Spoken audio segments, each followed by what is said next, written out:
warahmatullahi wabarakatuh. Waalaikumsalam warahmatullahi wabarakatuh. Bagaimana kabarnya semua anakku? Alhamdulillah luar biasa, tetap semangat. Allahu Akbar. Allahu Akbar. Silahkan disiapkan dulu oleh ketua kelas dan baca doa dulu.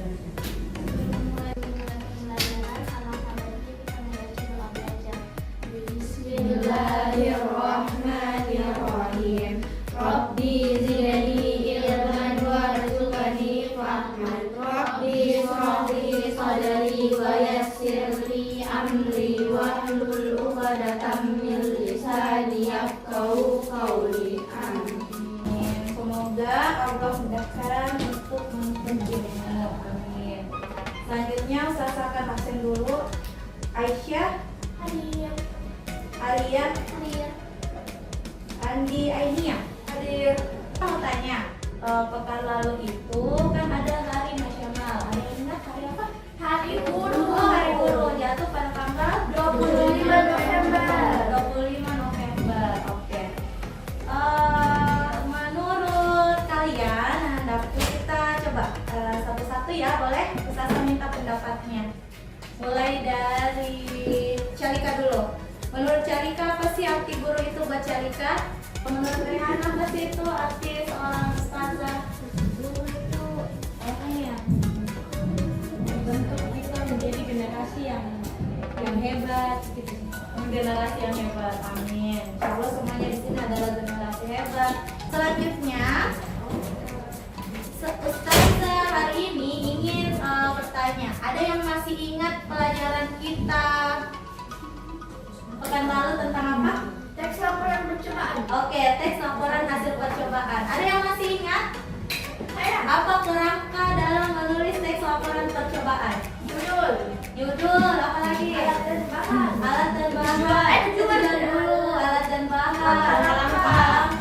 Selanjutnya, Sasa akan bermain games sehubungan dengan materi kita hari ini, yaitu teks cerita pendek yang nanti manfaatnya banyak kita bisa dapatkan. Kita bisa merangkai kata demi kata, menulis sampai suka menulis buku harian atau menulis kata-kata mutiara di internet atau membuat caption. Enak lah buat itu cerpen di web. Masya Allah, hebat. Gak apa-apa, itu sebagai langkah awal. Nanti mungkin di webpad dulu, nanti akan terbit di koran, nanti buat buku sendiri, hasil misalnya buku dan cerpen cipta Raihana. Kan bisa nanti sama teman-teman jadi bagi nih loh hasil karya saya. Ini loh buku saya. Seperti itu. Mungkin dari sekarang mungkin masih ada tulisan singkat saja di buku. Ada yang suka menulis di buku, di belakang buku itu biasa. Saya. Mungkin dari situ bisa digabungkan semua menjadi sebuah cerita atau dikembangkan lagi menjadi cerita pendek atau bahkan menjadi novel juga bisa kalau dikembangkan. Misalnya yang sering upload foto terus di bawahnya ada caption. Nah, oke. Misalnya seperti ini contohnya. Nah, satu kata nanti saya sebutkan pertama, nanti dibuatkan kalimat. Misalnya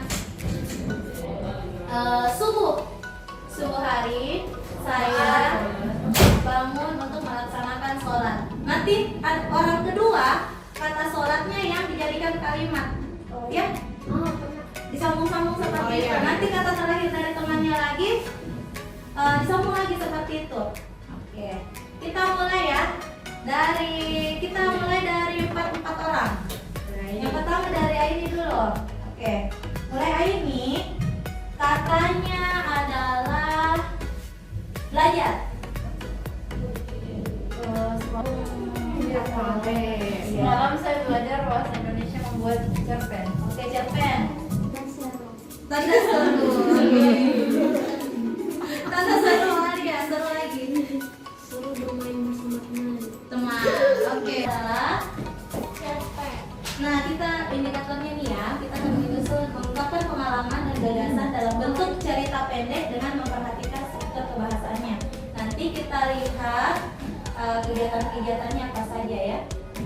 Nah, Ada yang ayo sama-sama baca ya. Tujuan pembelajaran hari ini yang pertama, Setelah menonton dan mengamati pertama sudah membacakan tujuan pembelajaran. Sebentar Ustaz akan memperlihatkan materi terkait dengan cerpen dan struktur kebahasaannya yang nanti akan kita buat. Yang ketiga adalah kita nanti akan mengamati materi tentang kerangka karangan cerita pendek, struktur kebahasaan tidak sudah familiar lagi, sudah tidak asing lagi telinga kita. Ada yang tahu sebelum kita masuk ke strukturnya apa itu cerpen? Cerpen adalah cerita pendek. merupakan prosa fiksi yang menceritakan tentang suatu peristiwa yang dialami oleh tokoh utamanya. Oke, kira-kira betul sekali. Pengertian ini nanti selanjutnya. Yang pertama abstrak. Kita mau tahu dulu apa sih itu abstrak dalam menulis cerita pendek. Abstrak merupakan bagian cerita yang menggambarkan keseluruhan isi cerita. Nah, silakan dibaca bersama di bawahnya. Kalau keberadaan Abstrak dalam cerpen sebenarnya bersifat opsional. mungkin sama-sama baca. Komunikasi atau puncak konflik adalah bagian cerpen yang menceritakan puncak masalah yang dialami tokoh utama. Pengalamannya. Selanjutnya siapa lagi yang mau bercerita tentang pengalaman yang apa nanti akan tuliskan di cerpennya? Saya Belajar bersepeda boleh. Mengingat pengalaman yang waktu belajar sepeda jatuh bangun. Yang kaidah pembahasan cerita pendek itu berisi kata sifat yang mendeskripsikan tokoh seperti penampilan fisik, kepribadian yang diceritakan dalam cerpen. Misalnya ada yang bisa mendeskripsikan sekarang Ustazah bagaimana? memakai baju baru, Nah, gamis kita. gamis kita. Yang kedua berisi kata pendeskripsian latar waktu, tempat dan suasana. Kalau latar waktu itu seperti apa contohnya? Pagi, siang, Pagi, siang. pada pagi hari. Pada pagi hari boleh. Kalau yang tahu apa itu konotasi? Hah? Konotasi. Apa itu kualitas? Sudah belum pernah? Pernah tapi lupa. Oh, lupa. Konotasi itu adalah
ada yang bisa ceritakan apa maksud dari cerita pendeknya tadi, film pendeknya?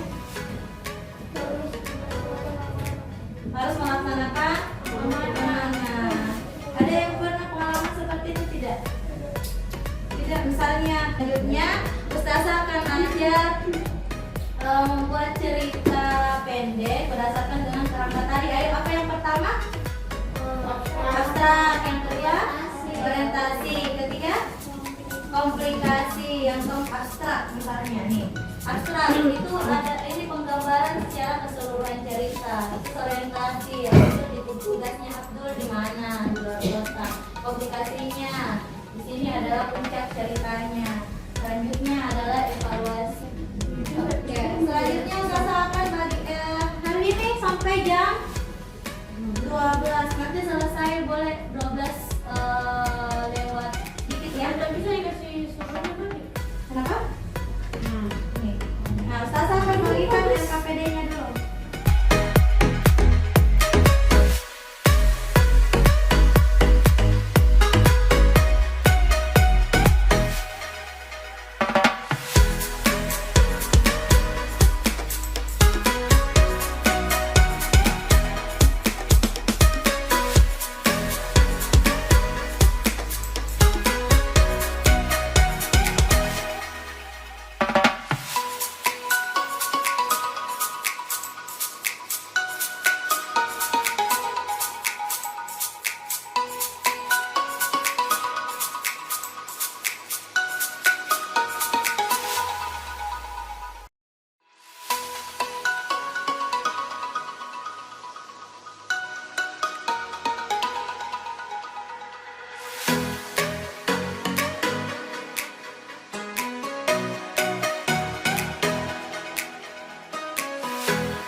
di sini ada sekumpulan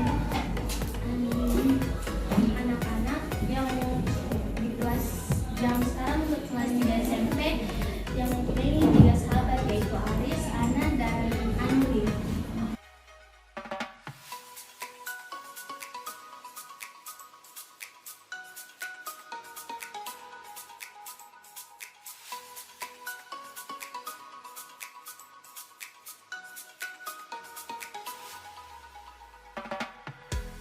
Cerita pendek yang telah dibuat bisa? Ada yang sulit untuk dilakukan? Apa yang menjadi hambatannya saat mengerjakan tugas menulis cerpen, berapa cerpennya? Apa yang dirasa sulit? Menentukan kata-katanya. Apalagi konfliknya yang mana sih? Yang mana yang terlalu dekat, sudah terlalu banyak? Kesimpulannya apa hari ini, Alia? Kita dapat mengetahui struktur cerita pendek, apa itu abstrak, orientasi, komplikasi, evaluasi, dan resolusi, dan kode. Oke, Masya Allah. Dan pembelajaran kita pada siang hari ini. Kalau kebahasaannya, ada yang bisa? Tidak menggunakan kata formal dan tidak menggunakan kata bapa. Oke, apalagi? Menggunakan bahasa perbandingan, konotasi, ada latar waktu, tempat, siap-siap untuk membuat cerita pendek. Nanti dikembangkan kerangkanya yang telah dibuat menjadi cerita pendek yang utuh, yang sudah tidak ada lagi kerangkanya, dan ini abstrak, resolusi pribadi yang lebih baik. Amin. Amin. Silakan kakak kelas menutup pembelajaran. Subhanakallahumma wa bihamdika asyhadu an la ilaha illa